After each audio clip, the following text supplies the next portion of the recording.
Hello students, आज हम अपने अकाउंट रिवीजन सीरीज में आज हम एक नए चैप्टर की बात करेंगे, डिसोल्यूशन ऑफ पार्टनरशिप फर्म। और ये जो चैप्टर है हमारा डिसोल्यूशन ऑफ पार्टनरशिप फर्म, ये बहुत ही कहना चाहिए इंपॉर्टेंट चैप्टर है, थ्योरी पॉइंट ऑफ व्यू से भी और न्यूमेरिकल पॉइंट ऑफ व्यू से भी। मतलब थ्योरी का भी क्वेश्चन कंफर्म है इससे और न्यूमेरिकल का भी क्वेश्चन कंफर्म है। और जो न्यूमेरिकल आपको यहाँ पे पेपर में देखने को मिलता है वो बहुत ही इजी सा न्यूमेरिकल होता है। मतलब अगर मैं कंपैरिजन करूँ थ्योरी प्लस न्यूमेरिकल में कि आपको थ्योरी करना ज्यादा अच्छा रहेगा कि न्यूमेरिकल करना ज्यादा अच्छा रहेगा, तो अगर आपसे न्यूमेरिकल आता है तो आपको न्यूमेरिकल करना ज्यादा अच्छा रहेगा, क्योंकि छोटा सा क्वेश्चन रहता है, ठीक है, और बहुत ही जल्दी वो सॉल्व हो जाता है, बहुत ही इजी सा कॉन्सेप्ट है इसका। तो और फिर अगर आपसे नहीं आता है न्यूमेरिकल का क्वेश्चन तो फिर तो आप तो थ्योरी भी सॉल्व कर सकते हो।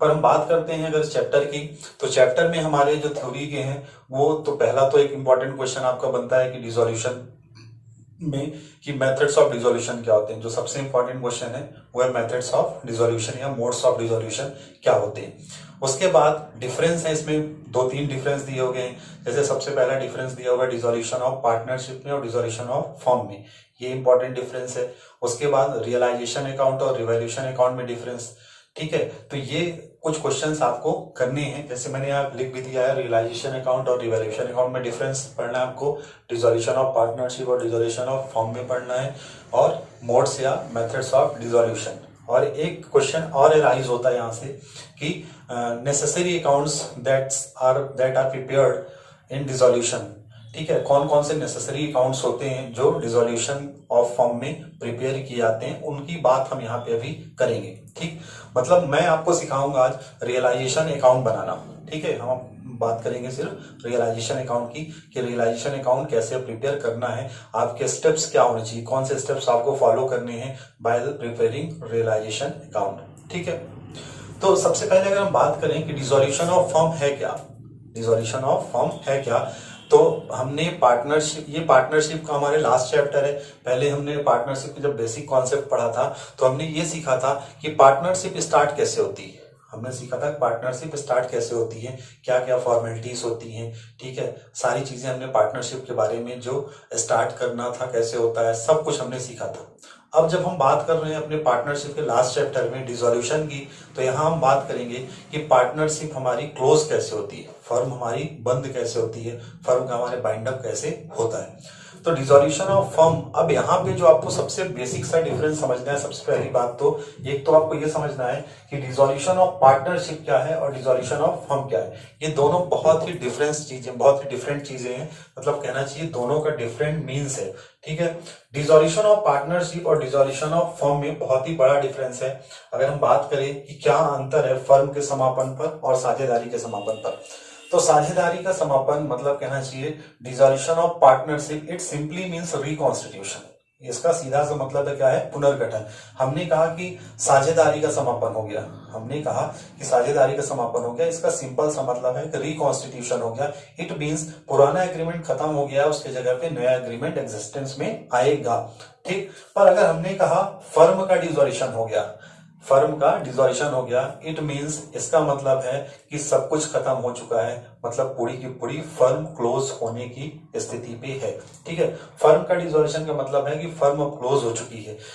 यहाँ पे रिकॉन्स्टिट्यूशन ऑफ पार्टनरशिप का मतलब है कि हमने चाहे रेशियो बदलने के कारण हमारा एग्रीमेंट खत्म हुआ हो, चाहे एडमिशन पे, चाहे रिटायरमेंट के कारण, चाहे डेथ के कारण, जब जब भी रिकॉन्स्टिट्यूशन हो रहा था, जब जब भी रिकॉन्स्टिट्यूशन हो रहा था, उसको हम डिसोल्यूशन ऑफ पार्टनरशिप भी कह सकते हैं। तो it simply means dissolution of partnership, it simply means reconstitution of partnership. But अगर हम बात करें डिसोल्यूशन ऑफ फर्म की, तो यहाँ पे फर्म का समापन का मतलब है it means closing of business.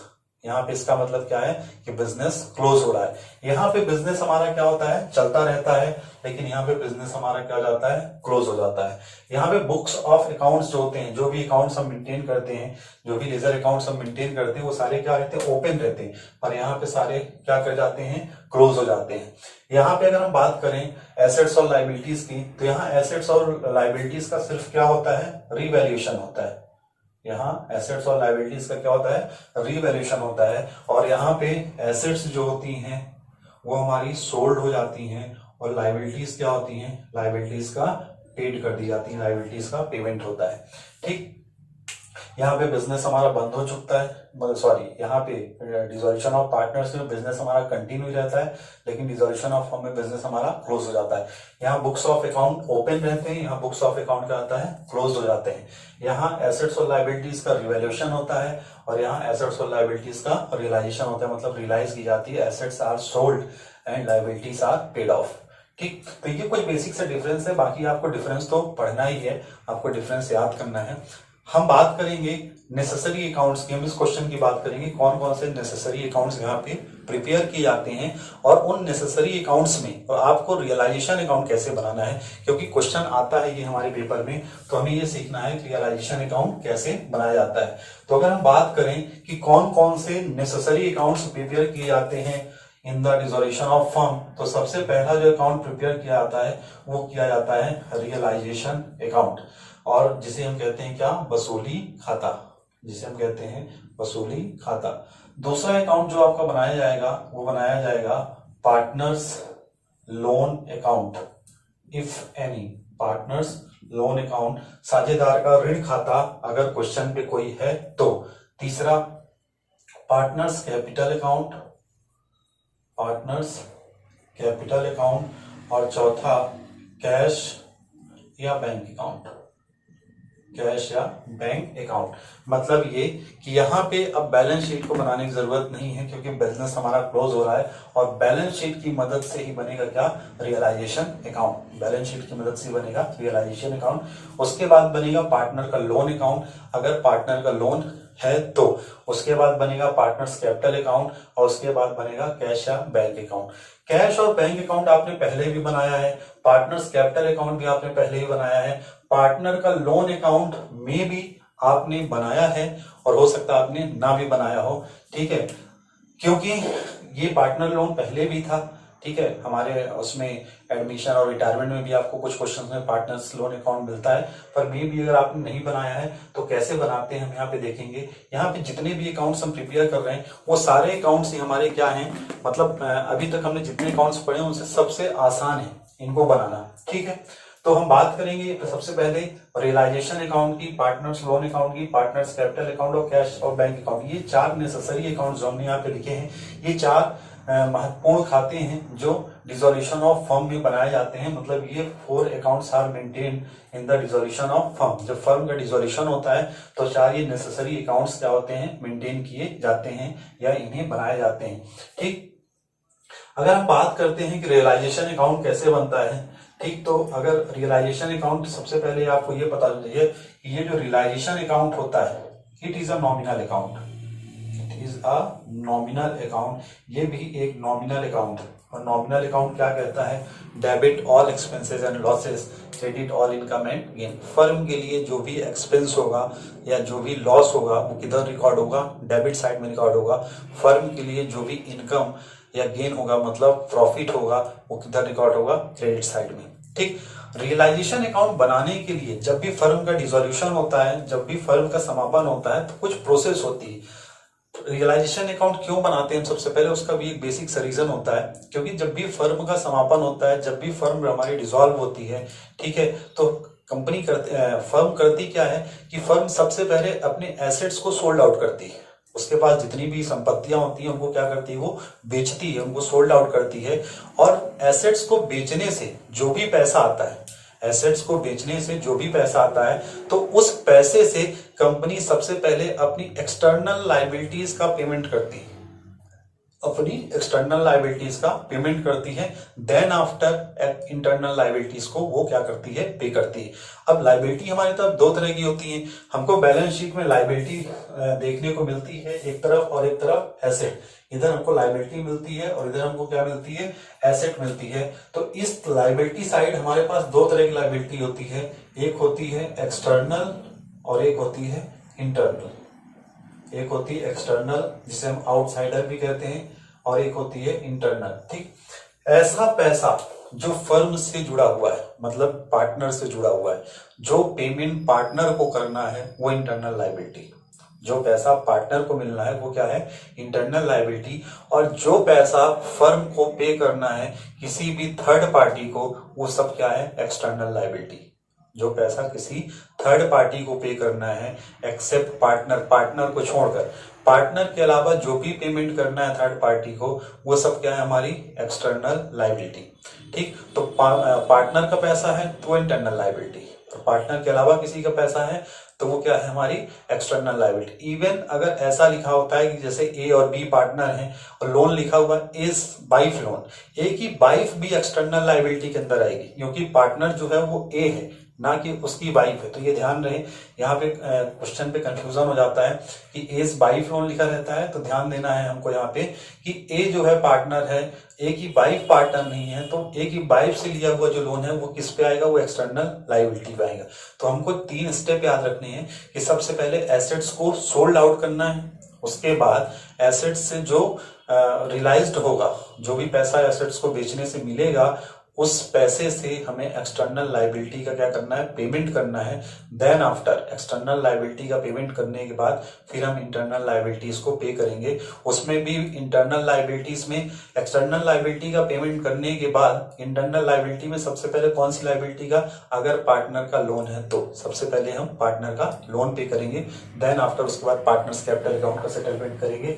ये जो सीक्वेंस लिखा हुआ है वो ऐसा ही सीक्वेंस है, सबसे पहले एसेट्स का रियलाइजेशन होगा, उसके बाद पार्टनर्स के लोन अकाउंट का सेटलमेंट होगा, उसके बाद पार्टनर्स कैपिटल अकाउंट बनेगा, उसके बाद कैश अकाउंट बनेगा।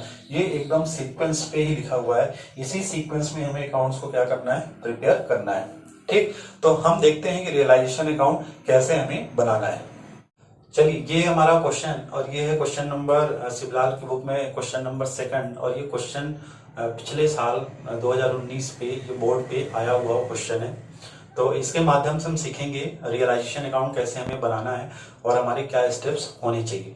ठीक, तो आपको जब पेपर में क्वेश्चन देखने को मिलेगा तो ये क्वेश्चन मिलेगा, उसके नीचे कुछ एडजस्टमेंट मिले होंगे। क्वेश्चन पे आपको बस थोड़ा सा ऊपर पढ़ के ये पता करना है कि आपको पार्टनर्स, आपके क्वेश्चन पे पार्टनर्स कौन कौन है। ठीक है, वहां से अगर नहीं भी है तो आपको बैलेंस शीट से भी पता चल जाएगा कि आपके पार्टनर्स कौन कौन है, क्योंकि यहाँ पे कैपिटल आपकी गिवन होगी। सबसे आपको 3 स्टेप फॉलो करने हैं। सबसे पहला जो स्टेप है, सबसे जो पहला स्टेप है, आपको जितनी भी एसेट्स हैं वो सब आपको ट्रांसफर करनी है लायबिलिटीज में, एक्सेप्ट कैश और बैंक को छोड़कर। ठीक, हमने आपको एक रूल बताया था कि एक अकाउंट से जब दूसरे अकाउंट में पोस्टिंग होगी तो वो पोस्टिंग कैसी होगी, हमेशा अपोजिट होगी। अगर डेबिट का कोई आइटम है तो क्रेडिट में पोस्ट होगा, और क्रेडिट का कोई आइटम है तो डेबिट में पोस्ट होगा। अपोजिट पोस्टिंग का मतलब है इधर के सारे आइटम इधर जाएंगे और इधर के सारे आइटम इधर जाएंगे। ठीक, तो पहला स्टेप जो है, हम मान लेते हैं कि ये हमारी बैलेंस शीट है। बैलेंस शीट से आपको रियलाइजेशन अकाउंट में पोस्टिंग करनी है, तो इधर जितनी भी एसेट हैं, इधर जितनी भी एसेट हैं एक्सेप्ट कैश एंड बैंक को छोड़कर, एक्सेप्ट कैश और बैंक को छोड़कर वो सभी आपको इधर ट्रांसफर करनी है। ये हमारा पहला स्टेप है। तो चलिए हम पहले स्टेप को फॉलो करते हैं। तो इधर कैश भी नहीं दिख रहा है हमको और बैंक भी नहीं दिख रहा है, उसके अलावा जो एसेट है उनको हमको ट्रांसफर कर देते हैं। तो उधर हमको क्या दिख रहा है, डेटर दिख रहा है। तो टू डेटर और टू सन्ड्री एसेट, ये लीजिए हमने इसको क्या कर दिया, ट्रांसफर कर दिया। डेटर की वैल्यू दी गई 20,000 और सन्ड्री एसेट की वैल्यू दी गई है 70,000। उसके बाद जब सारी एसेट्स कैश और बैंक को छोड़कर इधर ट्रांसफर कर देंगे, फिर हम जाएंगे लायबिलिटी साइड। लायबिलिटी साइड से आपको ट्रांसफर करना है इस साइड पे। लायबिलिटी साइड से ट्रांसफर किधर होगा, इधर। लायबिलिटी साइड में हमने आपको बताया कि आपको कुछ एक्सटर्नल लायबिलिटीज मिलेंगी और कुछ इंटरनल लायबिलिटीज। पार्टनर से जुड़ी हुई जो भी आइटम्स होंगे वो सब इंटरनल लायबिलिटीज हैं, और पार्टनर के अलावा जो कुछ भी होगा वो सब क्या होगा, एक्सटर्नल लायबिलिटीज। मतलब पार्टनर्स कैपिटल अकाउंट में जो कुछ जाता है वो सब इंटरनल लायबिलिटी है, उसके अलावा सब कुछ क्या है, एक्सटर्नल लायबिलिटीज। अब हम बात करते हैं अगर, तो ए का लोन पार्टनर है, तो ये पार्टनर का लोन है, मतलब एक्सटर्नल लायबिलिटी नहीं है। कैसी लायबिलिटी है, इंटरनल लायबिलिटी। हमारे पास एक्सटर्नल लायबिलिटी में सिर्फ क्या दिख रहा है, क्रेडिटर्स, क्योंकि कैपिटल है वो भी हमारी क्या है, इंटरनल लायबिलिटी, और ये भी कहाँ ट्रांसफर होगी, कैपिटल अकाउंट में। तो इधर सबसे पहले हम क्या लिख देंगे, इधर बाई लगा के लिखेंगे, बाई क्रेडिटर्स, बाई क्रेडिटर्स। और ये क्रेडिटर्स कितना दिया गया हमको, 45,000। पहला स्टेप हमारा पूरा हो गया कि सबसे पहले हमें अपने बैलेंस शीट से सभी एसेट्स को कैश और बैंक को छोड़कर ट्रांसफर करना है रियलाइजेशन के डेबिट साइड, और सभी एक्सटर्नल लायबिलिटी को ट्रांसफर करना है रियलाइजेशन के क्रेडिट साइड। ये पहला स्टेप था।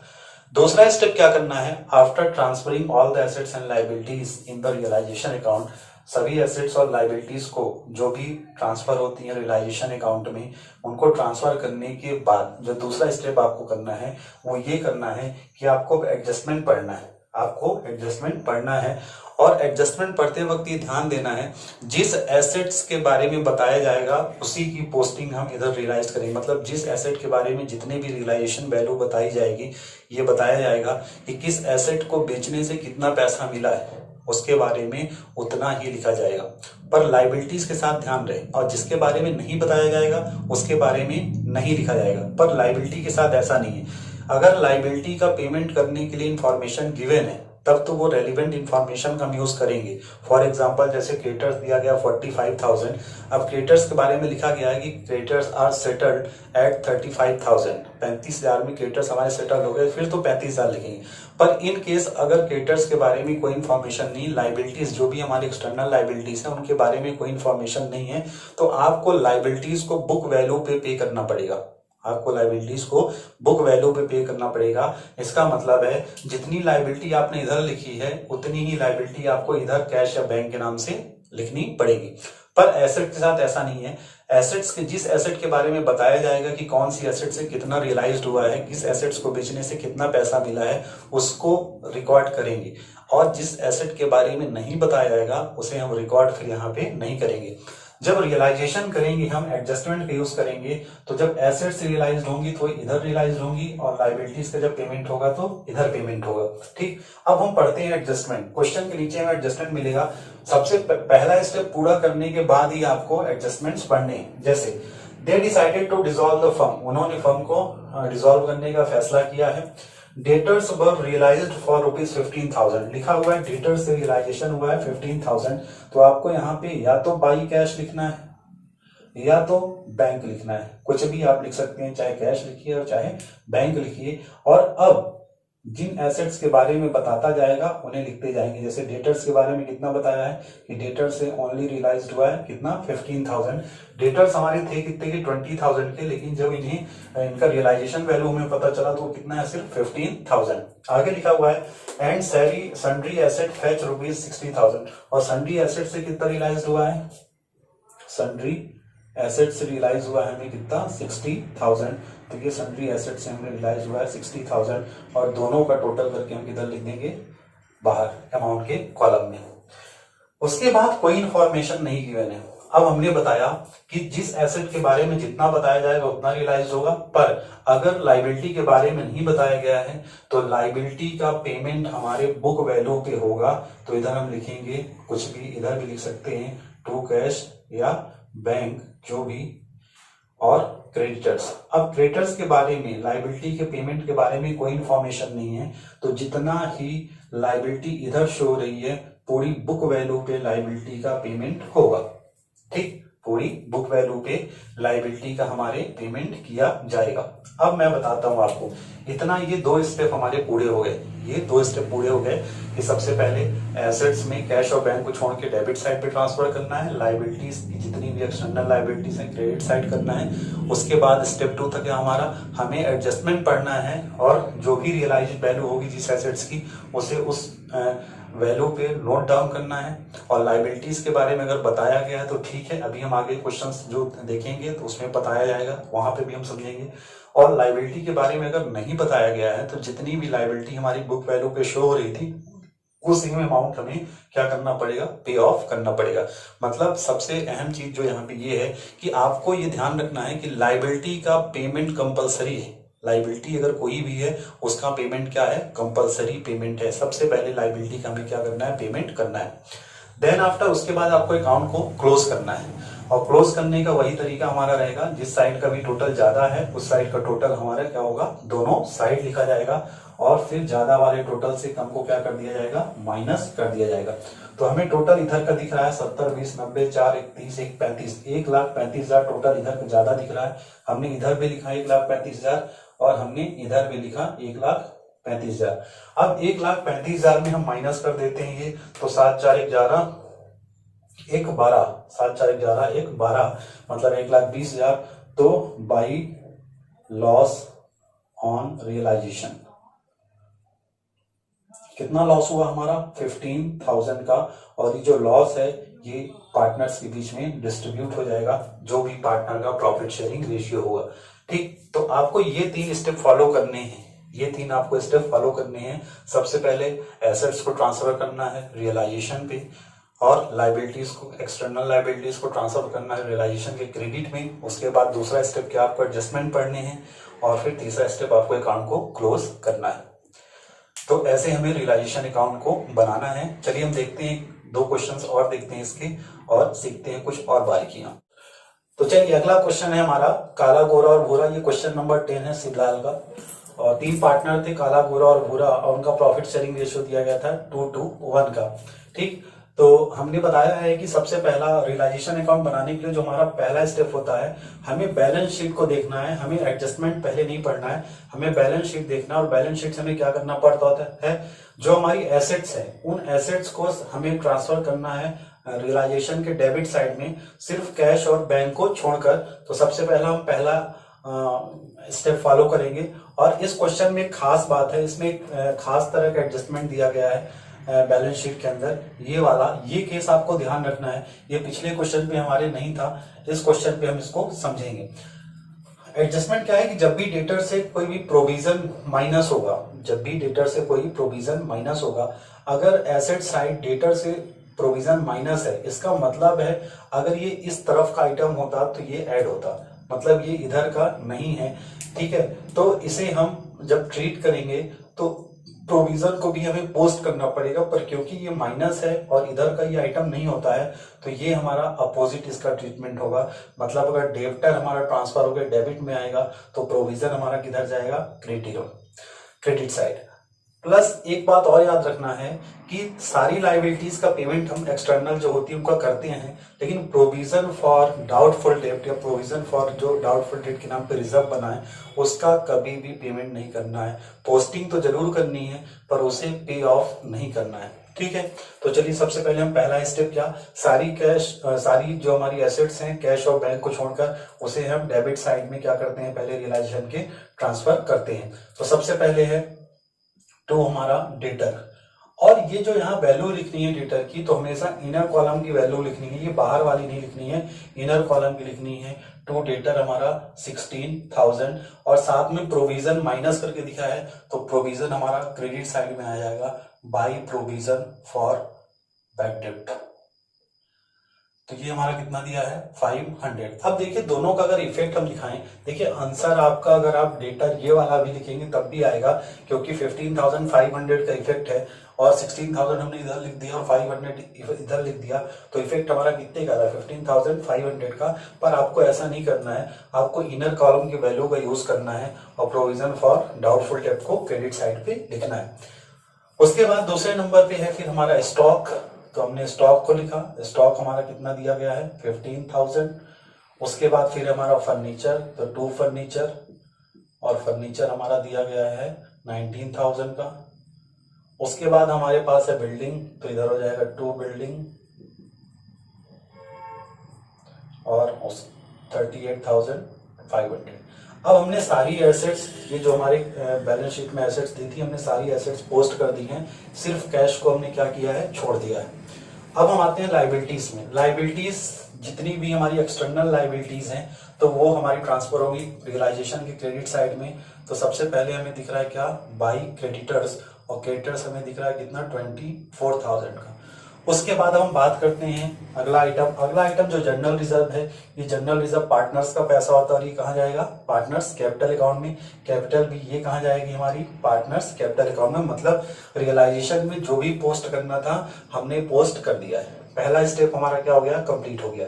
उसके बाद हमने कहा था कि जब हम बैलेंस शीट से एसेट्स और लायबिलिटीज को पोस्ट कर देते हैं, तो हमारा नेक्स्ट स्टेप होता है एडजस्टमेंट को रीड करना, और जो एसेट्स रियलाइज होंगी वो क्रेडिट साइड रियलाइज होंगी और लाइबिलिटीज का जो पेमेंट करेंगे वो हम डेबिट साइड में पेमेंट करेंगे। तो नीचे एडजस्टमेंट पढ़ते हैं। नीचे एडजस्टमेंट लिखा हुआ है, the firm was dissolve on that date the assets realised. संपत्तियों की वसूली से जो पैसा प्राप्त हो रहा है वो नीचे बताया गया हमें। डेटर से मिल रहा है 14,700 और हमने बताया था इसे आप बाई कैश या बाई बैंक किसी के भी नाम से लिख सकते हैं, जिस नाम से आपको लिखना हो। तो सबसे पहले हमारी क्या डेटर, डेटर से कितना रियलाइज हो रहा है हमको, डेटर से रियलाइज हो रहा है 14,700। उसके बाद है हमारा स्टॉक, स्टॉक से रियलाइज हो रहा है हमको कितना 14,000। उसके बाद है हमारा फर्नीचर, फर्नीचर से रियलाइज हो रहा है हमको 18,000। उसके बाद बिल्डिंग, बिल्डिंग से रियलाइज हो रहा है हमको 41,500। उसके बाद है हमारा क्रेडिटर्स, एंड क्रेडिटर ₹23,000 पर सेटल। क्रेडिटर का जो सेटलमेंट हुआ है कितने से, 23,000 से। तो क्रेडिटर हमारी लाइबिलिटी है, मतलब इस लाइबिलिटी को सेटल कर रहे हैं हम टू कैश, और यहाँ पे लिखेंगे क्या, क्रेडिटर। ठीक, क्रेडिटर कितना है हमारा 23,000 में सेटलमेंट हो गया है। ठीक, मतलब क्रेडिटर्स थे 24,000 के और इनका जो सेटलमेंट हुआ है वो 23,000 में। और हमने बताया था कि अगर लाइबिलिटी के बारे में बताया जाएगा कितने में सेटल हो रही तो उतना अमाउंट आएगा, और अगर क्वेश्चन में कुछ भी नहीं बताया गया है तो बुक वैल्यू, मतलब अगर 24,000 इधर थी और क्रेडिटर के बारे में कुछ भी नहीं बताया गया होता तो क्रेडिटर यहाँ पे भी फिर 24,000 आता। आगे लिखा हुआ है the expenses of dissolution amounted to ₹1,000। हमने पहले ही बताया है कि कोई भी एक्सपेंस होगा जो फर्म के लिए वो डेबिट साइड पे आएगा, कोई भी इनकम जो होगी वो क्रेडिट साइड आएगी। लेकिन ध्यान रहे कि एक्सपेंस जो फर्म से रिलेटेड होंगे, फर्म के जो एक्सपेंस होंगे वही आएंगे। अगर कोई पार्टनर पे कर रहा है ऑन द मतलब तो वो फिर नहीं आएगा। ठीक, तो यहाँ पे दूसरा है हमारा एक्सपेंस रियलाइजेशन का, और ये एक्सपेंस कितना है हमारा 1,000 का। ठीक, चलिए इनको टोटल हो जाएगा हमारा 23 और ये कितना हो जाएगा 124,000। इनका सभी का टोटल करके हम बाहर लिख देते हैं तो ये बाहर हो जाएगा 14, 28, 88,200, 88,200। ठीक, अब हमें करना है अकाउंट को क्लोज। तो अकाउंट को क्लोज करने का तरीका क्या होता है हमारा, कि जिस साइड का टोटल ज्यादा होता है उस साइड का टोटल हम दोनों साइड लिखते हैं। ठीक, तो टोटल हमारा किधर का ज्यादा है चेक कर लेते हैं। इधर 88 और ये 4, 92, 110, इधर का टोटल ज्यादा है 88, 92, 112, 112, 5, 1,12,700, 1,12,700, 1,12,700। ठीक है, उसके बाद अब हमें क्या करना है, अब हमें अपने ज्यादा वाले टोटल से कम को माइनस कर देना है। तो 1,12,700 में ये जो डेबिट में हमको लिखे हुए हैं ये सारे आइटम्स हमें क्या करने हैं, लेस कर देना है। और लेस करने के बाद क्या आएगा हमारा, टू प्रॉफिट ऑन रियलाइजेशन। ठीक, और ये पार्टनर्स के बीच में काला, गोरा और भूरा के बीच में क्या हो जाएगा, डिस्ट्रीब्यूट हो जाएगा इन द रेशियो ऑफ 2:1। जो भी आएगा प्रॉफिट माइनस करने के बाद 1,12,700 में हमें इसे क्या कर देना है, माइनस करना है। और माइनस करने के बाद जो प्रॉफिट आएगा उसे हमें यहाँ पे क्या करना है, डिस्ट्रीब्यूट करना है। अच्छा, अब इसके बाद बात आती है कैपिटल अकाउंट बनाने की। तो कैपिटल अकाउंट जब हमें बनाना होगा, अब हमें इस डाटे का यूज नहीं तो हम इसको डिलीट कर देते हैं। चलिए हम बनाते हैं कैपिटल अकाउंट। जितने पार्टनर होते हैं उतने कॉलम बनते हैं, जितने पार्टनर उतने कॉलम। तो हमारे पास 3 पार्टनर हैं, काला, गोरा एंड भूरा। इधर भी 3 कॉलम, काला, गोरा एंड भूरा। ठीक, काला, गोरा एंड भूरा, काला, गोरा एंड भूरा, पर्टिकुलर और ये पर्टिकुलर। चलिए हमने ये आइटम का यूज कर लिया है, ये हमारा यूज हो गया है। ठीक, इधर ये सारे यूज हो चुके हैं। इधर कैश बचा है जो कैपिटल अकाउंट में नहीं आता है, ये कहाँ जाएगा, कैश अकाउंट में जाएगा। कैपिटल बची है और जनरल रिजर्व बचा है। तो सबसे पहले हम बाई बैलेंस बीडी के नाम से क्या लिखते हैं, कैपिटल। तो बाई बैलेंस BD के नाम पे कैपिटल लिखेंगे तो काला की दी गई है 30,000, इसकी दी गई है 24,000 और इसकी दी गई है 12,000। ठीक, उसके बाद जनरल रिजर्व दिया गया है तो ये हो जाएगा हमारा बाई जनरल रिजर्व, और जनरल रिजर्व को डिस्ट्रीब्यूट करना इन द रेशियो ऑफ 2:1, तो ये हो जाएगा 5 2 जा 4,000 और ये भी 4,000 और ये हो जाएगा हमारा 2,000। ये जनरल रिजर्व भी डिस्ट्रीब्यूट हो गया, कैपिटल भी। ठीक, कैश बचा और कैश यहाँ आता नहीं, कैश कहाँ जाएगा, कैश अकाउंट भी। ठीक, उसके बाद रिवैल्यूएशन में जो प्रॉफिट हुआ था वो प्रॉफिट आएगा हमारा यहाँ पे बाई रिवैल्यूएशन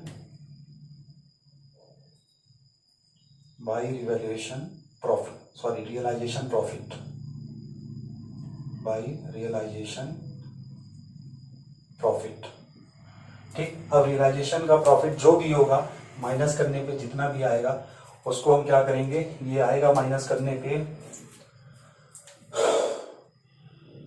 24 और 16 या 14 50 55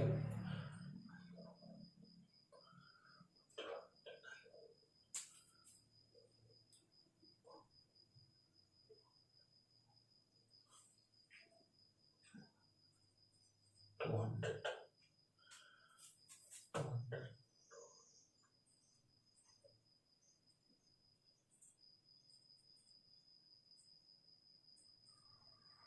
ठीक है, रिवॉल्यूशन का प्रॉफिट हो जाएगा 80 एंड 40। बस अकाउंट को हमें कर देना है क्लोज, तो ये हो जाएगा 34,080, ये हो जाएगा 28,080 और ये हो जाएगा 14,040। 34,080, 28,080, 14,040। अब इसको जो यहाँ बैलेंस लिखना है उसे हमें अभी तक जितने भी अकाउंट हम बनाते थे, मतलब बिफोर डिसॉल्यूशन के पहले जितने भी हमने कैपिटल अकाउंट बनाए थे, तो हम वहाँ पे क्या यूज करते थे, बैलेंस CD लिखते थे। जो भी बैलेंसिंग फिगर आता था हमारे कैपिटल अकाउंट का उसे हम बैलेंस CD लिखते थे। बैलेंस CD क्यों लिखते थे, क्योंकि बिजनेस हमारा कंटिन्यू रहता था, लेकिन अब बिजनेस क्योंकि क्लोज हो चुका है तो अब हम इसे बैलेंस CD के नाम से नहीं लिखेंगे, इसे हम किस नाम से लिखेंगे, कैश या बैंक के नाम से, कैश या बैंक के नाम से। अब इधर घटाने के लिए तो कुछ नहीं है, तो ये टोटल पूरा जो है हमारा कैश के नाम से ट्रांसफर हो जाएगा। 3408028014040। ठीक, तो ये क्वेश्चन था हमारा और इस पे आपको ये बताना जरूरी था, इसलिए मैंने ये क्वेश्चन बताया है। प्रोविजन फॉर रिजर्व का ट्रीटमेंट, इसके लिए आपको ध्यान रखना है कि जब भी डेटर से प्रोविजन फॉर रिजर्व माइनस होगा तो आपको डेटर का इनर कॉलम का अमाउंट लिखना पड़ेगा और प्रोविजन को क्रेडिट साइड पोस्ट करना है। और इस क्रेडिटर का तो पेमेंट हमने किया था, लेकिन इस प्रोविजन का कोई पेमेंट नहीं किया जाएगा, ये आपको ध्यान रखना है कि इस प्रोविजन का इधर पेमेंट नहीं करना है। ठीक है, तो चलिए देखते हैं एक नया केस और। चलिए अगला क्वेश्चन है हमारा क्वेश्चन नंबर 20 और ये थोड़ा सा चेंज है। टॉपिक है हमारा assets and liabilities being taken over by partners, मतलब संपत्ति एवं दायित्वों का साझेदार द्वारा लिए जाना। यहाँ पे क्या कॉन्सेप्ट है, पूरा कॉन्सेप्ट सेम रहेगा। यहाँ पे जो चेंज होगा सिर्फ चेंज इतना होगा, अभी हम सारी एसेट्स क्या कर रहे थे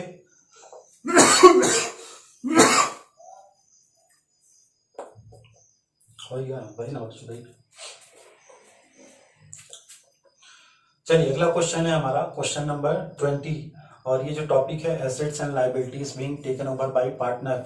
तो सारा कॉन्सेप्ट हमारा सेम रहेगा, बस थोड़ा सा चेंज आएगा। क्वेश्चन को करने का तरीका सेम रहेगा, सिर्फ एक चेंज जो आएगा वो मैं आपको समझा देता हूँ क्या चेंज आएगा। अभी तक क्या हो रहा था कि जो भी एसेट्स थी हमारी वो क्या हो रही थी, बेच रहे थे, रियलाइज हो रही थी in the form of cash. ठीक है, उन एसेट्स को बेच रहे हैं।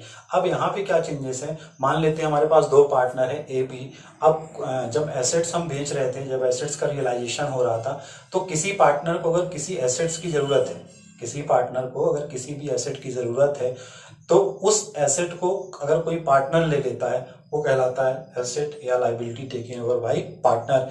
तो अभी जहाँ पे हम जब एसेट का रियलाइजेशन हम कर रहे थे कैश में, तो हम कैश लिखते थे, बाई कैश लिखते थे, फिर उस एसेट का नाम लिखते थे। अब यहाँ पे अगर कोई पार्टनर एसेट को लेगा तो सिर्फ वहाँ कैश के जगह में क्या हो जाएगा, कैपिटल अकाउंट आ जाएगा। जो भी पार्टनर उसको ले रहा होगा उस पार्टनर के नाम पे वो एसेट क्या की जाएगी, रिकॉर्ड की जाएगी। सिर्फ इतना सा चेंज आएगा, बाकी पूरा क्वेश्चन करने का तरीका सेम रहेगा। जैसे अगर हम बात करें तो हमने कहा था कि हमारा स्टेप 1 क्या होता है, question number 20, Ravi and Shashi are equal partners. दो पार्टनर थे, रवि और शशि। तो अगर हम ये बैलेंस शीट है हमारी, इस बैलेंस शीट से हमें पहले पोस्टिंग करनी है। तो इस बैलेंस शीट से जब हम पोस्टिंग करेंगे तो सबसे पहले हम क्या करते थे, सभी एसेट्स को, कैश और बैंक को छोड़कर हम डेबिट साइड ट्रांसफर करते थे। तो सबसे पहले हम वही काम करेंगे।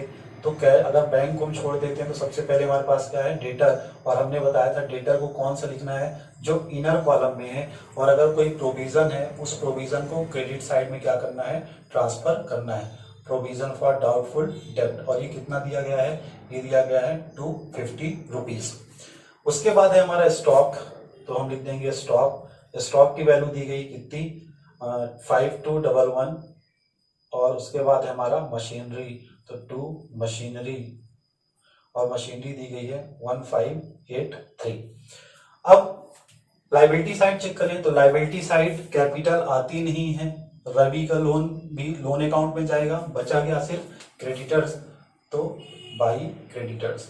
और क्रेडिटर्स कितना दिया गया है, क्रेडिटर्स दिया गया है 2000 का। ये हमारा पहला स्टेप कंप्लीट हुआ। अब हम बात करेंगे दूसरे स्टेप की। दूसरे स्टेप में हमें क्या करना होता है कि हमें अपने एडजस्टमेंट्स को पढ़ना होता है, और एडजस्टमेंट से जो भी एसेट्स रियलाइज हो रही है उसे क्रेडिट साइड में, और जो लाइबिलिटी का पेमेंट होगा वो डेबिट साइड में रिकॉर्ड होगा। सबसे पहले लिखा है creditors agreed to accept ₹1850 in full settlement. जो क्रेडिटर्स थे वो 1850 रुपए में क्या हो गए हैं, मान गए हैं। मतलब क्रेडिटर्स का जो पेमेंट है वो फुल सेटलमेंट में कितना किया गया है, वो किया गया है 1850। तो हम यहाँ लिखेंगे टू कैश, और हम लिख देते हैं ब्रैकेट में क्या, क्रेडिटर्स 1850। उसके बाद है machinery was sold for ₹1300। Machinery sold की गई है 1300 में, तो हम यहाँ लिख देंगे बाई कैश, और यहाँ लिखेंगे मशीनरी। मशीनरी को सोल्ड किया गया है कितने में, ये यहीं पे लिख देते हैं हम बार बार, मशीनरी 1300 में। उसके बाद a part of stock was taken over by Ravi. ये जो लाइन है ये क्वेश्चन की नई लाइन है। A part of stock was taken by Ravi as a part of his share ₹1000। ये कह रहा है कि स्टॉक का एक हिस्सा रवि के द्वारा ले लिया गया है। स्टॉक का एक हिस्सा रवि के द्वारा ले लिया गया है 1000 का। तो हमने बताया कि इसको सिर्फ हमें क्या लिख देना है, बाई रवि कैपिटल, और ब्रैकेट में क्या हो जाएगा, स्टॉक, और ये 1000। ठीक। उसके बाद लिखा है and rest of the stock, और जो स्टॉक बचा है, एक हिस्सा तो रवि ने ले लिया, और जो बचा हुआ है वॉज सोल्ड फॉर ₹4000, और रेस्ट ऑफ द जो हिस्सा था स्टॉक का उसको सोल्ड कर दिया गया है। तो उसे हम लिखेंगे बाई कैश के नाम से, और कितने में सोल्ड किया गया है, 4000 में। आगे लिखा हुआ है ₹2500 वर रियलाइज फ्रॉम डेटर्स। डेटर से कितना रियलाइज हुआ है, 2500 रुपए। तो यहाँ लिखेंगे हम बाई कैश, और ब्रैकेट में लिखेंगे डेटर, और ये है 2500। आगे लिखा है close the books of firm. Books close करना है, तो जब ये नहीं बताया गया है कौन सा अकाउंट बनाना है आपको, तो आपको सिर्फ नेसेसरी अकाउंट लिखा हुआ है या close the books of firm लिखा हुआ है, तो यहाँ पे फिर आपके सारे अकाउंट्स बनेंगे। रियलाइजेशन अकाउंट भी बनेगा, कैश अकाउंट भी बनेगा, लोन अकाउंट भी बनेगा, और कैपिटल अकाउंट भी बनेगा। पर आपके एग्जाम पे सिर्फ रियलाइजेशन अकाउंट पूछता है, और मैक्सिमम पूछेगा तो कैपिटल अकाउंट पूछेगा। तो हम रियलाइजेशन अकाउंट की बात करते हैं। ठीक है, अब सारी पोस्टिंग हमारी हो गई है। अब हमें सिर्फ अकाउंट को क्या करना है, क्लोज करना है। ठीक, तो अकाउंट को क्लोज करते हैं। तो देख लेते हैं किस साइड का टोटल ज्यादा है। तो ठीक है, इधर का टोटल ज्यादा है, इधर का टोटल हो जाएगा 8 6 3 1 और 1, 11,368। इधर में लिखेंगे 11,368। 368 और हमें क्या हो जाएगा, हमें होगा loss on realisation, loss on realisation. और लॉस क्या होगा हमारा, रवि और शशि में डिस्ट्रीब्यूट हो जाएगा। अब जो भी लॉस आएगा माइनस करने पे वो आपको क्या करना है, डिस्ट्रीब्यूट कर देना है। ठीक, तो ये था हमारा रियलाइजेशन अकाउंट और मैंने आपको तीनों तरह के क्वेश्चन बता दिए, जो भी तीनों केस थे, एक बिना बैड डेप्ट वाला, एक बैड डेप्ट वाला भी, और assets and liabilities taken over by partner वाला भी। ठीक है।